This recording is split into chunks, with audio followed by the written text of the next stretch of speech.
Hurmatli obunachilar, kanalimiz rivoji va videolar tez-tez chiqishi uchun kanalimizga obuna bo'lib, videolarga like bosib qo'yishingizni so'rayman. Shu ishlarni qilgan barcha sodiq obunachilarimga kattakon rahmat. Agar ushbu film sizlarga yoqsa, filmni to'liq versiyada Telegram kanalimiz orqali ko'rishingiz mumkin. Telegram kanalimiz manzili kommentariyada. Demak, tanishamiz. Bosh qahramon Andrey va uning qaynotasi. Ularning bir-biridan chiroyli rafiqalari bo'lsa ham, ular ko'chadagi yosh qizlarga ko'z olaytirishadi. Andreyning o'g'lini tug'ilgan kuni bo'lib o'tadi. Kechasi esa bolakay bobosi va buvisi bir-biriga jinsiy yaqinlik qilishayotganini ko'rib qoladi.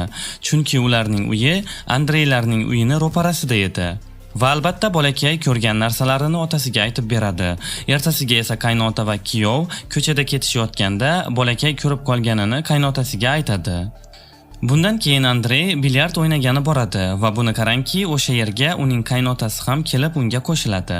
Ular o'ynab turishganida ularning oldiga jozibali Charlotte kelib qo'shiladi. Qiz Andreyning qaynotasini tanishi bo'lib chiqadi. Shundan keyin Andrey bilan Charlotte tanishib olishadi. Shundan keyin biroz spirtli ichimliklar ichishadi. Shunda Andrey qaynotasiga bu ishlarni sir tutishini iltimos qiladi. Bu paytda Charlotte ularning oldida chiroyli shakllarda turib bilyard o'ynay boshlaydi. Ataylab ularni hislarini uyg'otish uchun har xil qiliqlar qilardi.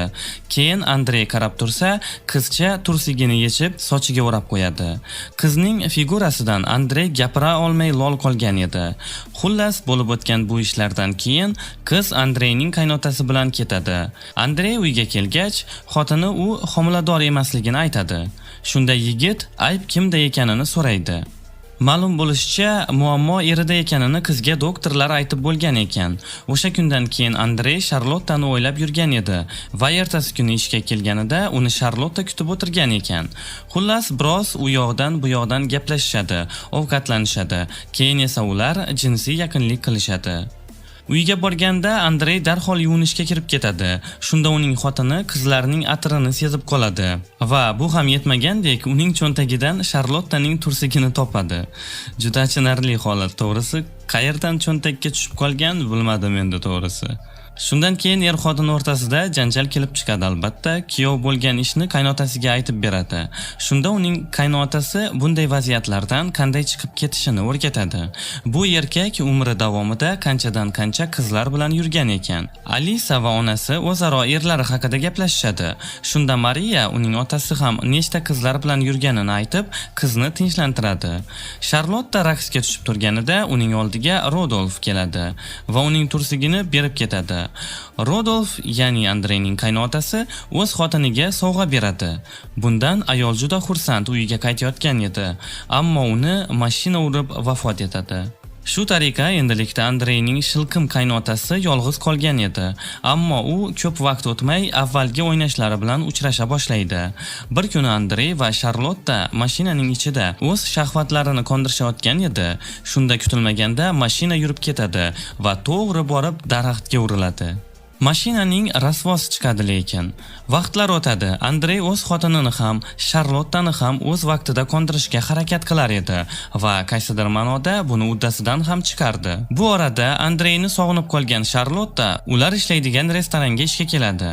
Andreyning xotini Alisa Charlotte'ga otasining uyidan joy beradi. Uning maqsadi yolg'iz qolgan otasini shu ayol bilan birga ko'rish edi. Ammo bechora ayol bilmas edi, eri aynan shu qiz bilan bo'lib yurishini.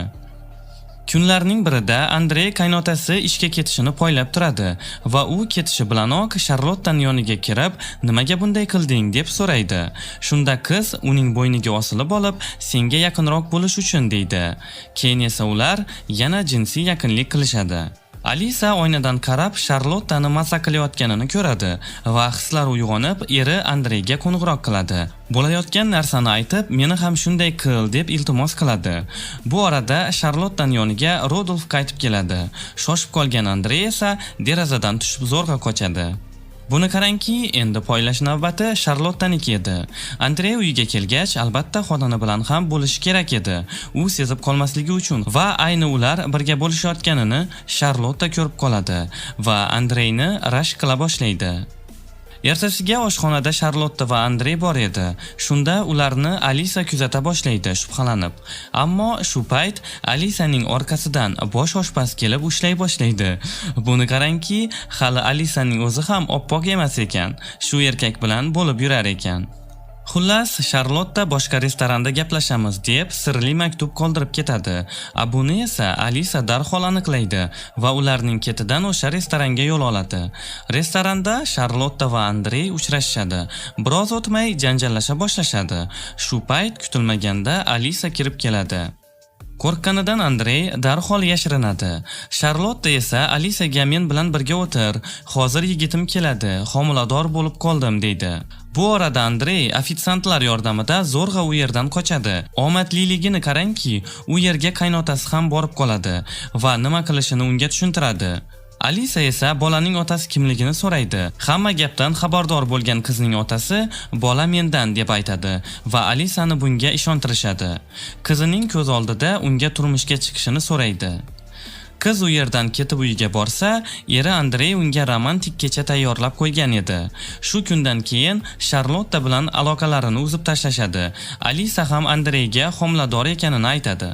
Shunday qilib, ayb erkakda degan joyda ikkita ayol ham Andreydan homilador bo'lishadi. Biz filmning boshida Tessa ismli qiz, uning onasi va yigiti bilan boshqa shahardagi yotoqxonaga kelganlarini ko'ramiz.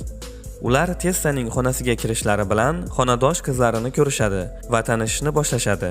Xonadagi Stef ismli qiz Tessaning onasiga umuman yoqmaydi. Jahli chiqqan Tessaning onasi qizini boshqa xonaga o'tkazmoqchi bo'ladi, ammo bunga qizi rozi bo'lmaydi va shu yerga joylashadi. Tessa birinchi kunning o'zidayoq Lendon ismli yigit bilan tanishadi. Sal keyinroq Tessa cho'milib xonada kiyinaman deb qarasa, xonada begona yigitni ko'radi. Shunda Tessa unga xonaga adashib kirib qolmadingmi deydi. Yigit esa yo'q deya qo'lidagi kalitni ko'rsatadi. Keyin qiz unga xonadan chiqib tur, men kiyinib olay deydi. Ammo yigit kiyinaver, men senga qaramayman deydi. Shu vaqtda xonaga Stef kirib keladi va ular Tessani kechki bazmga taklif qilib ketishadi. Keyin esa Tessa ularning taklifini qabul qilgan holda ziyofatga boradi va u yerda ular haqiqat yoki jasorat o'yinini o'ynashadi. Shart bajarish Tessaga tushadi. Shunda Tessa jasoratni tanlaydi va ularga Hardin bilan o'pishish sharti tushadi. Shunda yigit qizning yoniga borib, "Sen buni xohlaysanmi?" dedi. Qiz esa, "Men bu o'yinni o'ynamayman" deb chiqib ketadi. Keyin Tessa bir xonada yurib kitoblarga ko'zi tushadi. U kitob o'qib turganda orqasidan Hardin keladi va uning xonasida nima qilayotganini so'raydi. Ular biroz gaplashgach, yigit qizdan bo'sa olmoqchi bo'ladi, ammo bu safar ham qiz ketib qoladi. Ertasiga darsda muhabbat haqida hangomalar boshlanib ketadi. Shunda Hardin va Tessa aytishib qolishadi. Darsdan chiqqach, Tessa Lendonga Hardinni yomonlay boshlaydi, sevgi nimaligini bilmaydi deb. Shunda Lendon Hardin bilan uzoq qarindosh ekanini aytadi. Biroz vaqtlar o'tgach, Hardin bilan Tessa uchrashib qolishadi. Shunda yigit qizga bugun aylanib kelish taklifini bildiradi. Qiz boshida yo'q deb ketmoqchi bo'ladi, lekin orqaga qaytib, yigit bilan suv bo'yiga borishadi. U yerda suvga tushib ilk marotaba bir-biridan bo'sa olishadi. Suvdan chiqqach, yigit qizga biroz teginishni boshlaydi va qizning xatti-harakatlaridan qizga hali umuman yigit qo'li tegmaganini bilib oladi.